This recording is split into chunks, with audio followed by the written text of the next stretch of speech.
आखिर में एक विनती आपसे रहेगी कि आप मेरी मित्र मंडली के सारे कार्यक्रमों के साथ जुड़े भी रहते हैं, समय-समय पर मुझसे बात करके राय भी देते रहते हैं। आपको क्या लगता है किस प्रकार के सुझाव, किस प्रकार का आशीर्वाद आप अभी देना चाहते हैं? सब मंडली वाले भी लोग जुड़े हुए हैं, ताकि ये भी सुन लें कि किस प्रकार हमें काम करते रहना चाहिए। जो हम काम कर रहे हैं, उसमें कितना सही है, कितना गलत है, क्या नया किया जा सकता है? इस तरह पे कुछ छोटी-सी टिप्पणी अगर आप कर दें, तो ये आशीर्वाद होगा हमारे लिए। सुरजीत जी और आपकी मंडली के सभी सदस्यों, मैं हृदय से आप सबों को बहुत बहुत स्नेह देता हूं और आप सबों के प्रति मेरी शुभकामनाएं बराबर रही हैं, इसलिए कि आप भविष्य की उम्मीद हैं। आप साहित्य से जुड़ने के लिए इतना बेचैन हैं और इतनी संजीदगी के साथ, दिल की गहराई के साथ आप जुड़ रहे हैं, लिख रहे हैं। हौसला आपका और सुरजीत जैसे आपके मार्गदर्शक हैं, इनसे मेरी व्यक्तिगत मुलाकात तो सिर्फ एक बार हुई, लेकिन तभी ये मुझे कुछ अलहदा लगे थे, क्योंकि जब इन्होंने कहा कि एक मसाफत और लंबी रह गुजर दे जाऊंगा, बन के मंजिल में जमाने को सफर दे जाऊंगा।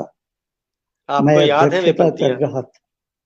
मैं अध्यक्षता कर रहा था उस सेशन की, और इनॉग्रल सेशन में भी मैं था।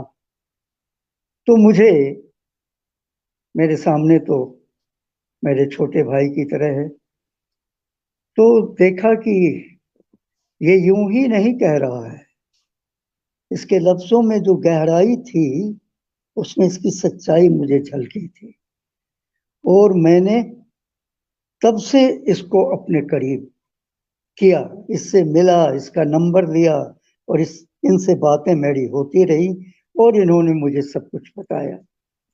एक तो यह कि काम करने वाले को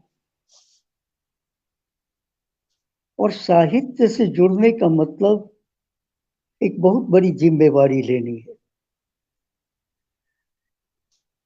इससे जुड़ना एक बहुत बड़ी जिम्मेवारी है, क्योंकि आप जो लिखोगे, आप जो कहोगे, रचोगे, वह समय को गढ़ता रचता है, सिरचता है। इसमें पक्कापन आए, पुख्तापन आए, असर पैदा हो। तो जैसे इस पत्थर को, संगमरमर को तराशते तराशते वो कुशल कारीगर उसको पानीदार बना देता है, वाह, वाह। पानीदार बना देता है। गौर करना, कला की यही खूबी है कि हर सूखे को वो पानीदार बना देता है अपनी साधना की रगड़ से।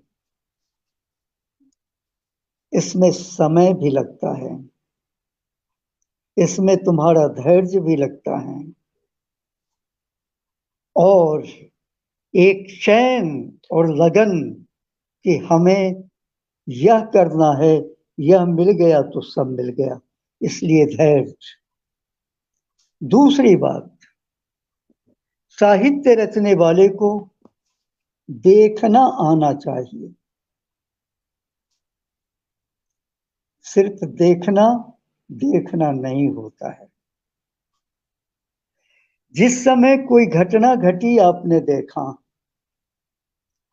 कोई दृश्य आपके सामने आया, आपने देखा। चलते फिरते बहुत कुछ देखते हैं हम आप, लेकिन नहीं देखते हुए देखते हैं। लेकिन कभी कभी जब उसी चीज को एक दूसरी आंख से देखते हैं, वो आंख जो आपके भीतर खुलती है, वो जो उसको आपके भीतर उतार देता है, वो दर्द का मंजर हो या खुशी का मंजर हो, तब आपके भीतर जो आंसू है या आपके भीतर जो हंसी है, उसको कहने के लिए बेचैन होते हैं और तब आप तलाशने लगते हैं कि इसको कहें तो यह कैसे लगा। यह कैसा, एरिस्टोटल ने जब कहा कि poetry is not what you say and poetry is not what you write, poetry is not that it is in itself, poetry is that which appears to the mind of the poet. Shyam Sundar Das ने जब कहा कि ललित कलाएं मानसिक दृष्टि में सौंदर्य का प्रत्यक्षीकरण, तो सूरज को देखते हो यह प्राकृतिक घटना है, लेकिन प्रसाद ने देखा तो कहा सुदिनमय वलय विभूषित उषा सुंदरी के कर का संकेत। तो यह सूरज दूसरा हो गया। यह तब होता है जब सूरज को आप इन आंखों से नहीं, मन की आंख से झूम कर रीझ कर देखते हो। और जब अपने बच्चे को दुलारते हैं हम आप, तो क्यों कहते हैं सोना मोना, मेरा सुग्गा जैसा बेटा, मेरा लल्ला, मेरा हीरा, मेरे मोती, मेरा पन्ना। ये जो माँ कहती आप कहते हो, काहे कहते हो, है तो वह राम श्याम या तुम्हारा बेटा, लेकिन ये सब तुम तलाशते हो हीरे मोती पन्ने, क्योंकि उसके साथ जो तुम्हारे भाव जुड़े हैं, उस भाव को हम कैसे वहां तक कह सकें, इसके लिए तुम तलाशते हो कैसे। और यह कैसे कहा जाए, इसके लिए बाहर की दुनिया को भी और मन की दुनिया को भी बहुत गहरे और बहुत फैलाव में देखना समझना होता है। जब यह देखना समझना आ जाता है, तब देखना शुरू होता है कला के क्षेत्र में, साहित्य के क्षेत्र में, वरना सारा कहन नारा बन जाता है, एक कथन भर रह जाता है ना। किसानों की बात बहुत लोग गांव में भी करते हैं जी, लेकिन किसानों को होरी बना देना यह प्रेमचंद करता है। वाह वाह वाह, है ना जी। और यह तब होता है जब आप उसको अलग नहीं, उसको जी लेते हो। तो जब बाहर घटी घटना तुम्हारे भीतर घटती है, उससे तुम गुजरते हो, जो बाहर तुमने देखा वह सूरज तुम्हारे मन में किस रूप में उगा, जब ऐसे समझने की शुरुआत होती है, तो यह पहली नींव है साहित्य रचना किया, पहला कदम है। इसलिए देखना आना चाहिए। देखना आना ही पूरा नहीं होता, जो देखा उसे अनुभूत होना चाहिए। अनुभूत हो जाना ही सब कुछ नहीं होता जी, उसे हमारा बोध हो जाना चाहिए। और बोध जब वो हो जाता है, तो वो हमारे चित्त का संस्कार हो जाता है।